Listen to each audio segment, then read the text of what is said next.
Hello and welcome to the debate. I'm your host Sana Maqbool with you at BTV World. In today's show, we're going to be talking about Pakistan's fight against terrorism. And of course, this is something that Pakistan has been dealing with for quite some time now. And we've seen that there has been a recent spike in terrorist activities, both in KP and Balochistan. And just the night before, we have seen that there have been multiple terrorist attacks. One that occurred in Dera Ismail Khan in KP, which resulted in the death of 2 soldiers and 5 civilians, of course, or all of them embraced martyrdom. And this is important, particularly in terms of how the rural health center was attacked in Dera Ismail Khan. And then, of course, previously, 8 other soldiers have also embraced martyrdom in an attack that was a suicide blast at the Bannu cantonment, as a result of which 10 terrorists were also killed. This is, of course, something that the security forces and personnel thwarted with effect and, of course, with the preparation and the resolve that they always have. But at the same time, there is also a need to take a look at these recent terrorist activities and what is going to be Pakistan's stance and response in light of these recent activities and, of course, in the overall fight against this menace.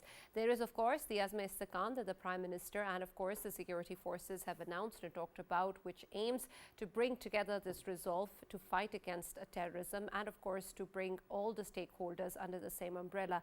At the same time, it also will be taking a look at how to look at both the kinetic and non-kinetic aspects of this fight, and then, of course, the way that this threat, unfortunately, also has links outside of Pakistan, with Afghanistan being one of the safe havens for these terrorist groups, something, of course, that Pakistan has been trying for quite some time now to engage with the Afghan Taliban regime there and to get the reassurance and protection that is required of them, to making sure that their soil is not used against Pakistan and any other territory. And, of course, that the spoiler attempts that we have also previously seen coming in from India and also via Iran, that this is, of course, something that Pakistan will have to engage regionally as well. But what exactly is going to be the stance moving forward? What aspects can be looked both internally and externally? And what is going to be the way forward for the future of Pakistan and, of course, the government and military forces' stance on the matter, and how to bring all the stakeholders under the same consensus is going to be the focus of our discussion today.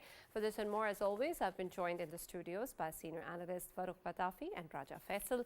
And we've also been joined online by Brigadier Retired Mr. Nawaz, who's a senior analyst and defense expert. Thank you very much, Brigadier Sab, for joining us and being a part of the discussion. And I'm going to start with you, of course. First, your comments on the recent attacks that we've seen in KP and then, of course, at Bannu cantonment as well. And this is something that, of course, again, is an area of heavy security. And this is something that we've seen previously happen as well, that unfortunately the military forces and cantonments have been the targets of such terrorist attacks. But at the same time, Pakistan's resolve has helped thwart this particular attempt once again, and then, of course, prevented future attacks as well. But what exactly is going to be our focus and our aim as we move forward with Azm-e-Istiqam and the way that we want to engage with these terrorist organizations, the terrorist groups coming in from both Afghanistan and within Pakistan, and the overall threat of terrorism in the country?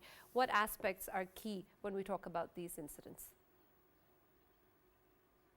But God has been very kind, because of professionalism and the way they all our troops, they fought back and they did not allow enemy terrorists to go into the cantonment, and they just banged into the wall. While they got frustrated, they didn't have the time to entry, and the infrastructure fell down, and that, of course, our 8 people, they got shahadat. But ultimately they were cornered, they were put on the one side, they were not allowed to go inside, and that is why then one by one all the 10 terrorists were killed. So I think it was a very successful operation, and without causing the way they wanted damage, that could not be done. Likewise, then again, we have another activity in DA Khan, where on the rural health center, actually they thought that this army, some cantonment, some post is there, but then when they went and they saw it was a civilian rural health center, even then they indiscriminate carried firing. They killed women, they killed children, they killed the guard. And now they are trying to terrorize the civilians also, because they want that there should be uncertainty, there should be fear of unknown, and then it's going to cause a lot of concern. But then it's very harmful that PTM they started doing propaganda that against military, and then they get some certain protests also, that they must realize on these issues, these things should not be happening. But now the answer is, we all know from where the terrorist groups are coming. We know Hafiz Gul Bahadur group was involved. They carried planning in Afghanistan. They conducted operation from there. Their wireless communication was going over there. So the Afghan Taliban stance that there are no TTP elements over there, there's no BLA, BLF. I think that has been totally denied. And you know, the United Nations get given a report in that they've clearly mentioned that now all the terrorist organizations are concentrated and getting training in Afghanistan. And it is a tasted understanding of Taliban, that Taliban Afghanistan. Then Al Qaeda is giving them training. Indian embassy is involved in training, collecting, funding, everything they are doing. And they wanted, in fact, I would say, they wanted to join TTP with BLA, BLF, and Majid Brigade, Majid Group in Balochistan, in Khozdar area, to cause more damage to not only Balochistan but also to delay the CPEC project. So in that context, now Pakistan has to decide. I would say the onus is now on us what we do. Enough is enough. I would say now at least we should talk to Americans who are giving them every month millions of dollars. Chinese government is also giving them millions of dollars because they're extracting a lot of mine the minerals. So these countries should be told what Afghanistan is doing. They're not having a politically inclusive government.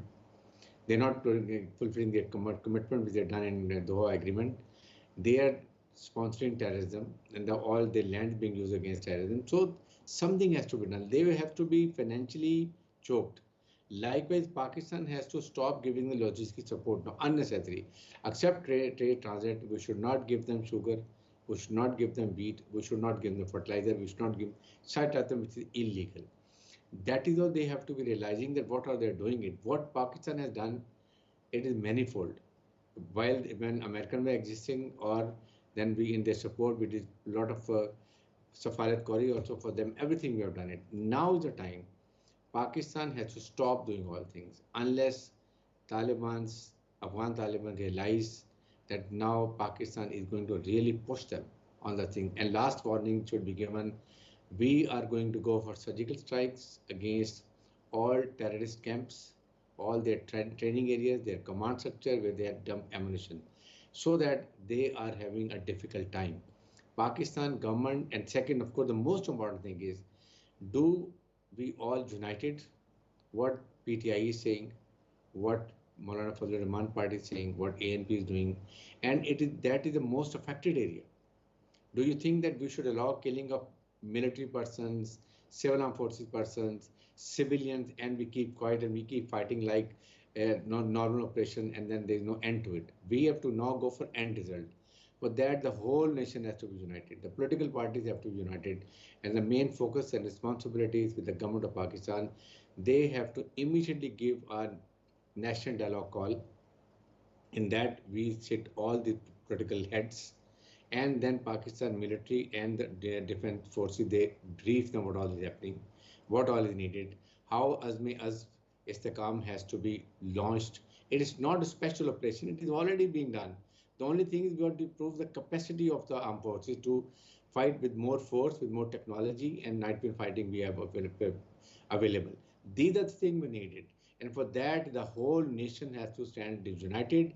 We have to defeat enemy narrative, which is to divide between armed forces and the people of Pakistan, make the military weak, and then, for God's sake, that we talk about the security forces with reference to what the military personnel, of course, are prepared to do. You started off with the kind of action that has been taken by the security forces in the recent attacks, and of course that is something that we're all very confident of in terms of how prepared they are and how equipped they are to deal with any threat. But at the same time, when we talk about Azma Istikam, there are lots of ifs and shoulds, some of them that you've mentioned also in terms of political consensus, in terms of being able to ensure the kind of action that is needed, and then of course to add in both the kinetic and non-kinetic aspects as well. And I want your perspective on exactly what difference do you think that this Azma Istikam will be able to achieve that we haven't already tried before, that we haven't already explored before, given the fact that this is not the first time Pakistan is fighting terrorism? The most important thing is that we should go for national dialogue. If the whole country is united, and we convey to the world and to the enemy, particularly India, and also these Taliban's, TTP and other of terrorist group, they will realize now when the nation is there, it has a lot of effect. Let me show you, the morale of troops will be high. and we know what to do it. And simultaneously going one pronged strategy for American and Chinese stop funding and stop looking after Afghanistan so that they should realize that what all they're getting from Pakistan, which is actually is a gift given by Americans, what they have left all weapons and ammunition over there unattended. Secondly, that for after that we have to improve the capacity. We must give the night fighting proper night fighting capability because Americans have left a lot of ammunition. We supporting them in night fighting capabilities, along with technology and also forensic reporting, forensic analysis. Then, of course, how the vehicles are coming, unregistered vehicles coming, they should be checked. And then people have to together, all political parties have to be on one grid. That is the main question for that. And that is not there. Everybody is talking about, just see today, how many political parties has condemned this attack? Did PTI did? What about the ANP? What about the PMLF? That they've done nothing. So that means they are keeping quiet and they are the most affected party in KPK. Unless KPK government and KPK political parties are not supporting this operation, how do you find we're going to be successful? So that is the thing. And along with that, Pakistan has to tell the Afghan Taliban, now we are going to go for surgical strikes. We can't hold it anymore because I think we can't keep killing our own soldiers, CF, civil armed forces, and people, all our people of Pakistan. That is a question we have to do. Main important thing is the whole nation should stand behind the military force if you want to be successful. Right, and Faisal, I want your perspective on this as well, given the fact that we talked about consensus with Brigadier Harris, and he spoke about the need towards that, and this is not something that we haven't had before. We previously had consensus on the matter, and it seems obvious when we talk about the fight against terrorism.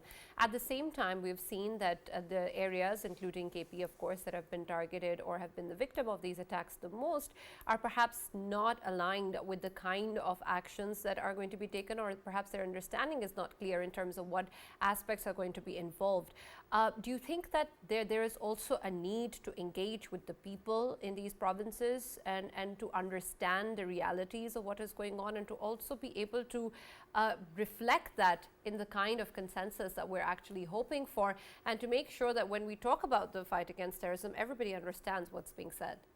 Sana, one word, yes. Of course, we all need to do it. And earlier, while I was listening to Brigadier Harris, he's rightly pointed out that political consensus, it is required in Pakistan right now, and that is the basic reason why we are seeing all of these attacks, and the intensity and the number of attacks, the increase in the number of attacks we are seeing, just because of one reason, that the enemy knows that country Pakistan is polarized at this hour, politically polarized, and the people at large, they are polarized. The very first thing that must be done in Pakistan is to have that the whole country united. Whatever it takes to do it, it must be done at the first priority. And secondly, when we of course talk about these attacks, of course emanating from our neighboring country, Afghanistan, I think the time again and again, time and again, we have been of course telling the Taliban regime to do something about it. If they are not doing something about it, then of course Pakistan should take matters into its own hands, because it's a matter of security. And when we talk about people like Hafiz Gul Bahadur, Hafiz Gul Bahadur group is hand in glove with the TTA. I mean, I personally know that they have very good relations within Afghan Taliban, and I can simply say that somewhere down the line, of course, the facilitation and financing, it has a lot to do with the Taliban themselves. And if this kind of group is activating itself in Pakistan and doing activities very freely, coming and crossing the border into Pakistan and getting all of the facilitations from Taliban themselves, then of course it's a matter of urgency and it should be repelled. And to me, I think there shouldn't be any ultimatum given to Afghan regime, Taliban regime at this hour. Simply go ahead and bomb these places from wherever they are popping their heads out, and they are coming into Pakistan and doing whatever they are doing. Do you think that's the solution? That is the solution. That is the only solution right now. and this must be done. And Why there are I'm no saying this? consequences of that? Why I'm saying this, that the intelligence reports are already there, where these Hafiz Gul Bahadur group is training and inhibiting themselves in them 3 provinces. We keep on highlighting again and again, and we all know where they are based and everything. Simply go ahead and bomb these places to ashes, and this is the only solution. I must say this, that now we don't need to talk to Afghan Taliban anymore, because time and again we have been trying to do that, just because of one reason, that give peace a chance.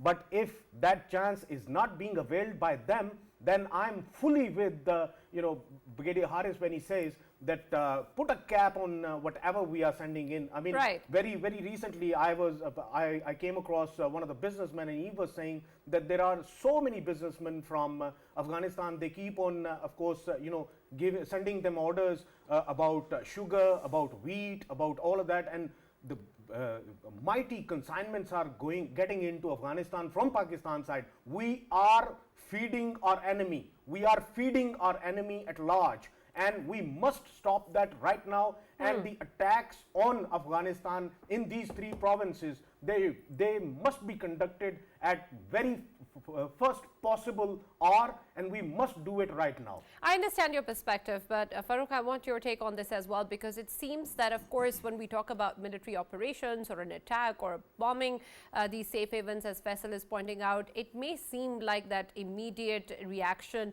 or the most effective way out of the current situation. But is it really so, given the fact that we have seen that we've actually won the fight against terrorism, but it has popped up its head once again, and there have been various reasons for that to actually happen. And then, of course, we're talking about the countries involved, the regional players involved, and consequences that will also have within the region, and then also in terms of the ideology that we're also fighting against, and the fact that this is something that is affecting Pakistan's own citizens. Right. Thank you, Sana. First of all, regarding what Faisal said, all this talk of few sanctuaries, few provinces in Afghanistan, it's actually torn from the old cloth. Of course, we are trying to contain the problem into some areas that we think that can be handled, but the fact is that the actual sanctuary is in Kabul. It is the government of Afghanistan right now that is providing all these sanctuaries, and it is not actually territorial bound. But this is one thing that I have spoken at length about. Today, because your question is also of such nature, I wanted to actually dissect this word political consensus or national consensus. Yeah. And I was just thinking how bad a business it is that the country has lost so many precious lives. People who are actually putting their own lives in danger and giving up those lives for our safety. And today, if you switch on any television channel, everybody is talking about something that is not even relevant. I mean, the question then that comes to mind, remember, if you have a guard and if they go out of the way to secure your life, are you not going to be grateful? Are you not going to find excuses to reward them rather than condemn them? And here things are totally different. And here lies the biggest problem. For 70 years, I think that basically this country has some kind of death wish. For first 70 years, what we did was, because Pakistan was faced with India, Pakistan kept on investing in Islamic ideology, which became identity, and then that identity got weaponized in the shape of jihad, or fight against terrorism, fight against the enemies. What happens then?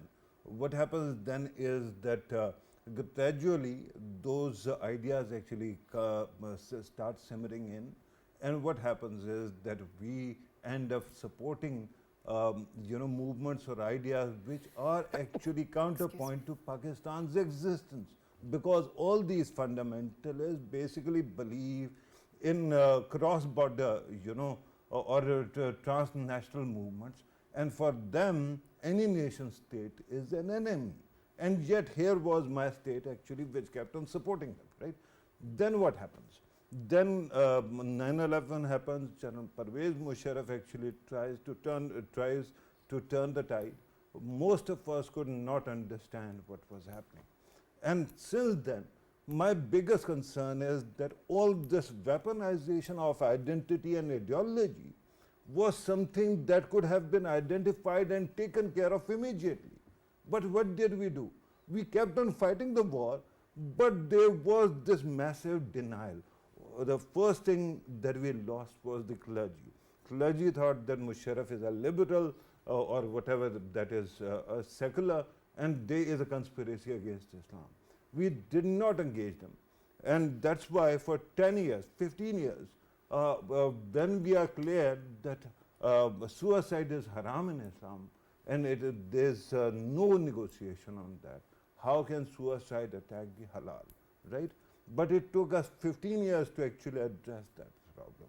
Now my question is, when you're talking about such an ideology or philosophy that might actually put your own people in the harm's way, why is it that the state has not actually created some ideas lab? For example, every time we talk about consensus and a document, what happens? We have this one leader or one religious leader who is asked to engage with others and then come up with a wishy-washy document that is supposed to actually try to address that problem, discipline for cancer, right? What the question then is, why is it that we don't have think tanks which actually read all the scripture, all these texts that have weaponized religion, and find an antidote? And then you can introduce it as the narrative of the state. Recently, when we were talking about need for consensus, we heard that certain leaders, military leaders, actually engaged with anchors. And those anchors actually, what did they do? Those anchors, because they are themselves ideological and they have been spoon-fed the same ideology, they kept on just ended up actually, they ended up in actually engaging in some kind of war of words or arguments. Yeah. Why is it that you are not looking at the people who matter? For example, in a news channel, who actually decides what kind of content should go? Is it news director only? Or is it also executives who actually focus on ratings and all, right? And who should be hired?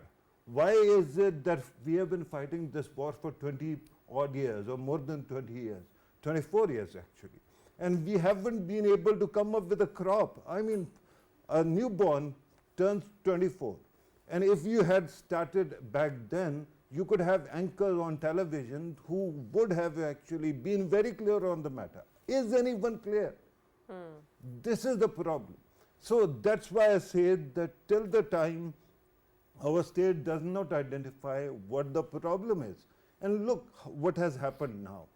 India had a government that used to actually invest in seculars all over, all around.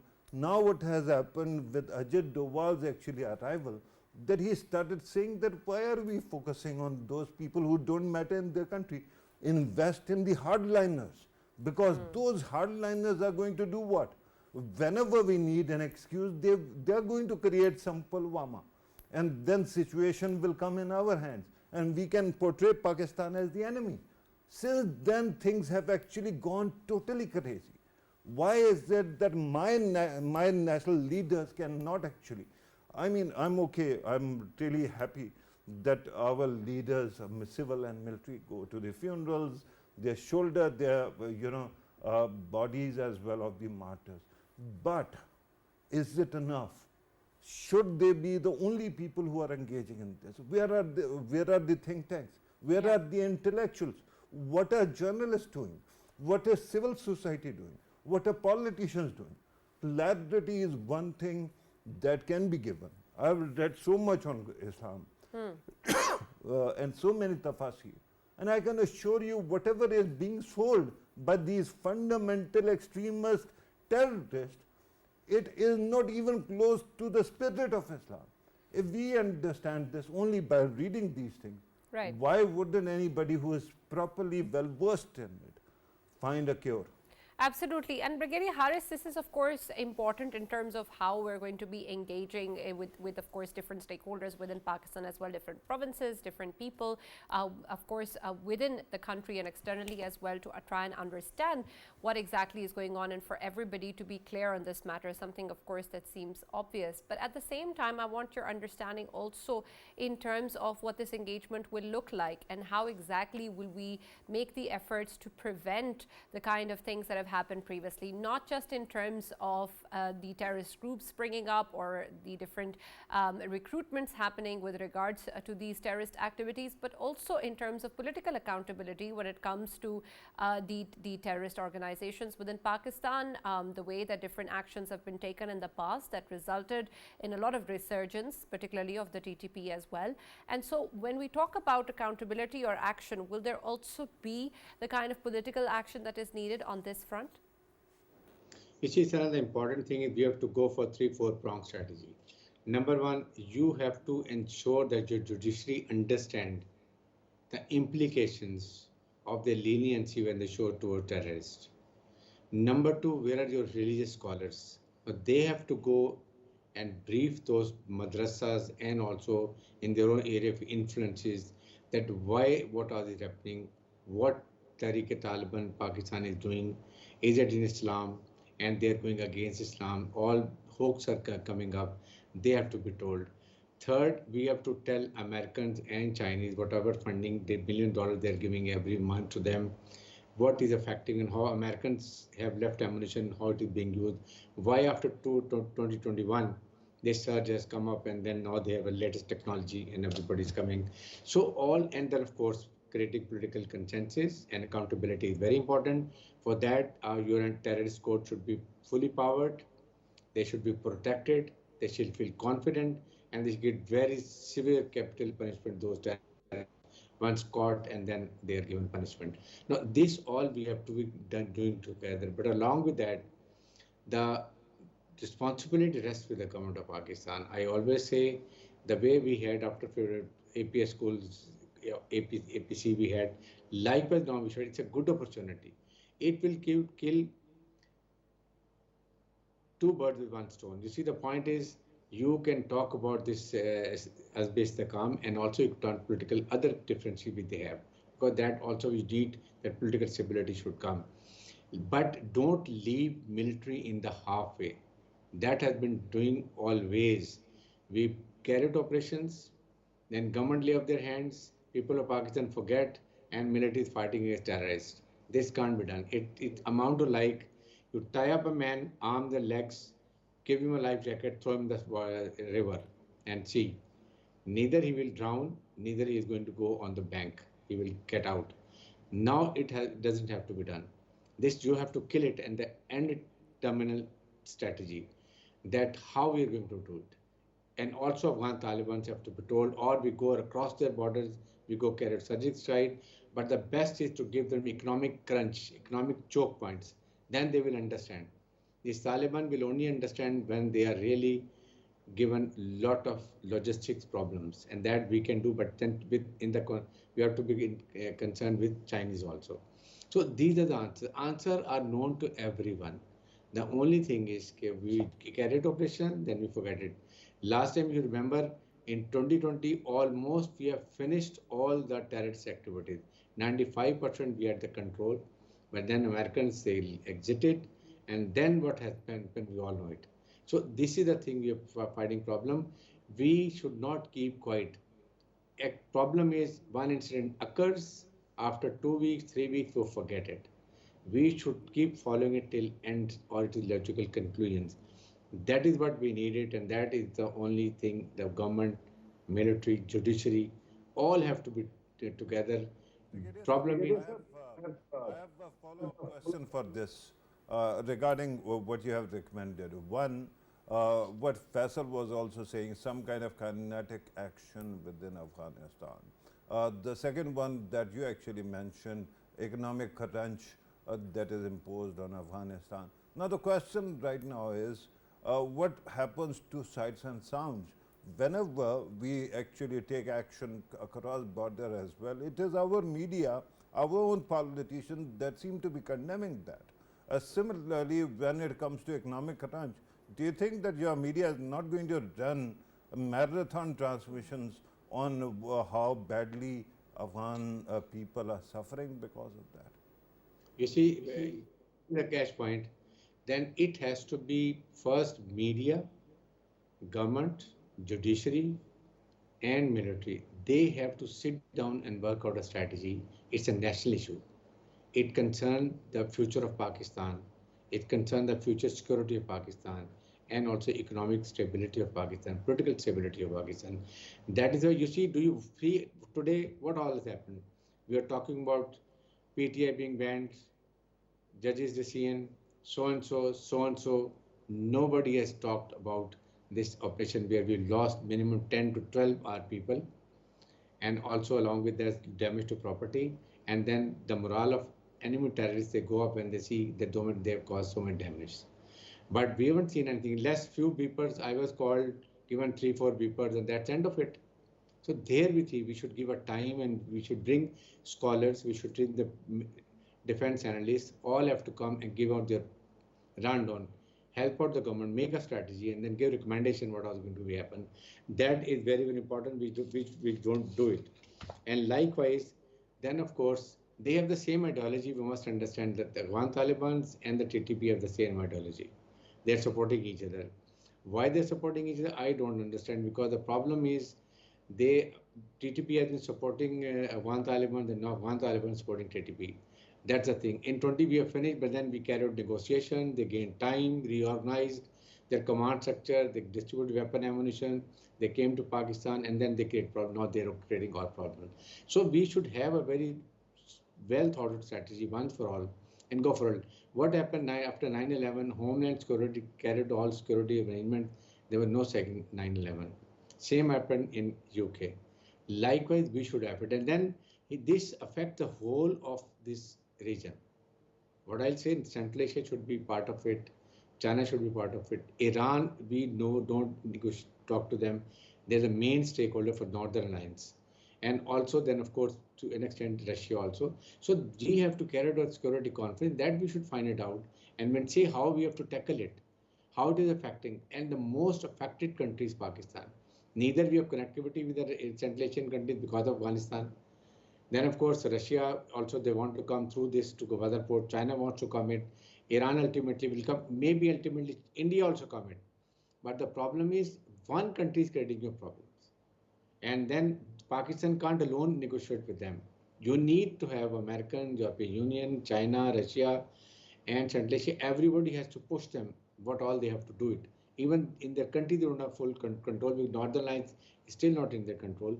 But southern portion, if it is under control, then they have to carry out something. Who has to tell them? If they don't listen to Pakistan, then somebody else should be, they should listen to someone else like America and China. So this is what we have to do. Here are the play of our Foreign Office comes. Foreign Office, Interior Ministry, Armed Forces, everybody has to be in one direction, one focus, that we have to eliminate terrorism once for all from the country. Only then we can have economic stability, we can have political stability, people will be comfortable, they will have confidence in the government of Pakistan, government of provinces. When they already have a fear of unknown, these things can never improve. Punish Afghan Taliban without punishing Afghan people. Yeah. I hope in coming days we see something of that sort. And Yeah. I'm sure that Faisal wants to ask a question, but before that, Brigadier Sahab, if there's a way, please highlight that also. Go ahead. Faisal, you can ask also. But Brigadier Harris, earlier you mentioned a very important point, and that was related to, of course, America investing in Afghanistan. Of course, in terms of aid, they are giving money to Afghan Taliban regime. And at the same time, of course, we know that China is also investing in Afghanistan. And if we talk about Iran, Iran is obviously sort of extending the oil to Afghanistan, and Afghan Taliban are happy with Iran as well. Can we say that there is a set tariff of Afghan Taliban, and it's a sort of blackmailing tariff with which they are blackmailing their neighbors and of course the ones who they have been fighting for 20 years they have been obviously sort of blackmailing them, and that is why they are getting their sort of monetary support. And at the same time, when it comes to Pakistan, though Pakistan is a source of their bread, at the same time they don't care about Pakistan, because eastern neighbor of Pakistan is sort of part of that tariff, and they have invested in today's Afghanistan. Especially, I mean, it's a couple of weeks ago, it's a report from couple of weeks ago in which it is highlighted that Mullah Yaqub's brother, I forgot his name, he reportedly he received $10 million from Indian Raw Agency, and that money is actually being extended to Taliban to keep an eye shut on whatever is happening in Pakistan by TTP, by BLA, by BLF, and all of these terrorist organizations that are active in Pakistan. Can we say that the blackmailing tariff of Taliban sitting in Kabul, it is actually working for them, and that is how they are running the country? Faisal, the point is Pakistan is an Islamic country. Pakistan is a nuclear state. Pakistan has a large standing army, very good fighting army. We have a very good strategic location. Now we need to have economic prosperity. And if we have economic prosperity means we will take all decisions in best our national interest. But that is what is not desired. You are the only nuclear country.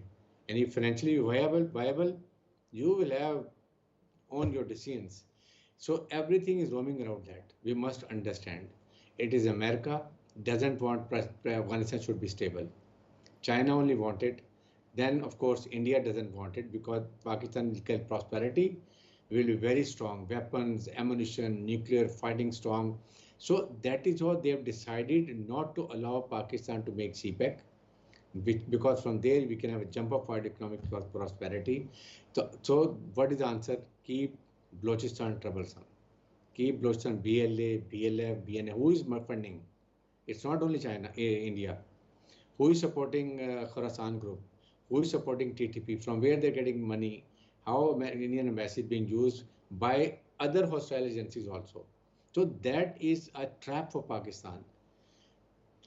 If Afghanistan is peaceful, means Balochistan is peaceful, means CPEC is completed, Gwadar port is operationalized, and we are going to become economically very prosperous. This is the question. How it is to be done? It is the Foreign Office, it is the Ministry of Interior, it is the government of Pakistan, and also military establishment. Everybody have to think and make a 3-4 strategy, a prong strategy, not only as Mestaqam. How you have to deal with America, China, Iran, how you have to do it. That's to be done also. So it has to be, we have to decide once for and the whole. I want to build. Yes, I want to build on that actually, because we've seen, of course, in the recent SCO summit as well, the Prime Minister has reiterated the fight against terrorism. And of course, while we, of course, talk about the way that it has impacted Pakistan and the threats emerging from within the region and, of course, Afghanistan and other elements, it is something that is a global problem. We've just seen that there has been a terrorist attack in Oman as well. And so we want to understand then that can there be a regional way to actually fight this as well? The SCO summit might be that platform, but will that be able to engage the countries involved in an actual collaborative efforts toward this? Can that be something that Pakistan can look towards? And secondly, with regards to terror financing, we have tons of evidence with Indian involvement, for example, within the country, and of course state-sponsored terrorism. We've had plenty of evidence that has already been given to the FATF as well. However, there hasn't been any real consequence on the matter. How can then Pakistan also involve this discussion within the way forward of a more collaborative approach for this? The most important thing is that we have to be very strong in our region. And we recently have SCO. The problem is, okay, it was held, it was successful. What is the follow-up? The most important follow-up is that we must have a security conference because we have security concerns. That matters the whole region. If Gwadar port is operationalized, just see how much traffic will flow from Africa, Middle East to China and to Central Asia and to Russia and to Iran, and see Pakistan, what all we get benefited, number one. Likewise, We have to tell Americans and Chinese also that please understand the reality. It is a global issue, and the more the countries which are more strong in their own region can have influence in at global level. This is the issue. Do you think Russia or China put the weight on Americans and United Nations? They have the veto power that what all is happening in this region because economically it seriously breeds them. China has invested a lot of money in Pakistan. They want to have CPEC completed. But it can't be done that push Pakistan that, okay, please have your security environment better. Why people have been killed. So what all is happening. What you are doing it. We should have a courage to talk to China that you are giving money to Afghan Talibans and they are not pushed. Because they are getting money, they are not pushed. What all is happening. The whole world is talking that it is the main epicenter of terrorism. Americans came here, left it. Now what is happening? They left everything of Pakistan. We are going to bleed. We are going to further have economic crunch. Your armed forces can't afford with minimum meager resources. We keep fighting and then we keep training and we don't carry out training. We don't carry operation tasks. We don't get latest weapons and ammunition. What is happening with us? Army is not speaking because they understand we have economic problems. But that doesn't solve the problem. Rather, it's initiate the problems. Everybody has to think why we are spending so much money on so many other things. Government has to get focused. It is people of Pakistan has given you government. You have to run it. Government is making their all effort. I know it, but the problem is it needs more extra effort. Immediate national dialogue, national consensus, and then the whole nation start with the military if you want to go operation and make a till end terminal strategy how and where we are going to end it. It can't be military only, it has to be negotiated with the Foreign Office, Interior Ministry, and why Russia and China doesn't go for to FATF and talk about India that is giving financial terrorism in Pakistan, physical and financial terrorism. Somebody has to go whom the world listen. Pakistan is the go, nobody is pushed. So we have to, even our OIC is not with us, they are not pushed. What is happening in Gaza? How people in United Nations pass resolution, still they're being killed. So that's what Muslim countries are weak. Pakistan has to decide now, but don't keep getting your people killed, your military killed without getting any result. Absolutely. Thank you very much, Brigadier Haris Nawaz, for joining us and being a part of the discussion today with reference to, of course, Pakistan's fight against terrorism. But before we conclude, Farrukh, I want your take also on how we take a look at this regionally and whether or not that is a viable option for Pakistan.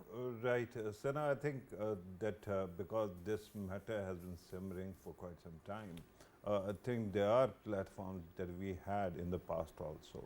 We developed a platform when America was here. It was called Quad, and it included India, not India, China, Pakistan, America, and Afghan government. And through that, we actually tried to find some kind of solution. What Indians did was immediately try to establish that and then appropriate the word Quad for their own purposes somewhere else.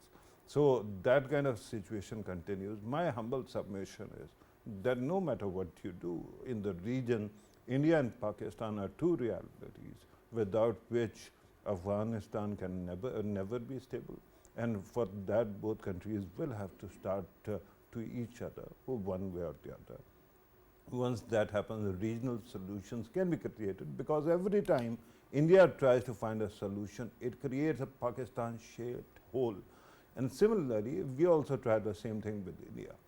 But unfortunately, because both countries have spent so much time one-upping each other, they actually work at cross purposes, and because of that, this situation keeps on going worse. But regarding what is happening in Pakistan, that is most important, because we are talking about terrorists killing Pakistanis. So what do? My humble submission is that once again, focus on the narrative, find a way to go ahead with it. I give you one very bad example of how this whole idea was totally turned upside down, and that was single national curriculum. We kept on saying that there is some need to reform curriculum so that radicalism is not there. What happened to single national curriculum was that they did not actually take out those complex issues that could have created problems. They added more. Yes. right? Unfortunately. With that kind of a situation, there will be people, I don't know whether they are well-intentioned or not, or it is deliberate, who will try to pervert every attempt to reform the country. Right. But if you want to fight terrorism, building a consensus doesn't take rocket science. If you have a problem, call me over and I will give you a presentation. But if you are not going to even do that, what am I to conclude? Absolutely. There has to be the will to do something. Thank you very much, Farrukh, and thank you, Faisal, for joining us as always in the debate. That's all we have from the show today. We'll now see you tomorrow.